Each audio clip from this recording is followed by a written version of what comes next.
duit apa-apa pun orang expect kita pandai buat live post, buat poster, buat copywriting. So copywriting is a skill.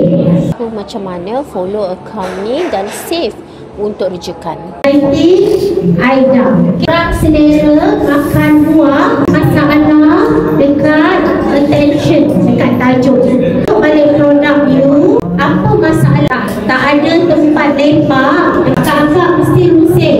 Nasihat, tapi jemput makan buah hari-hari. Walaupun abang-abang pun ada problem, tapi this copywriting dia memang mention dekat akak-akak. Senang.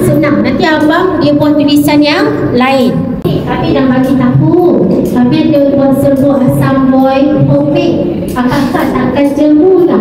Tajuk pengawet kekal sihat. Siap makan buah. Jumpa kami dekat Carnival IKS Parit Jawa. WhatsApp dekat sini. Dapatkan asam boy sihat kakak-kakak sekarang. Jadi desire. Tak ada bahan pengawet kekal sihat.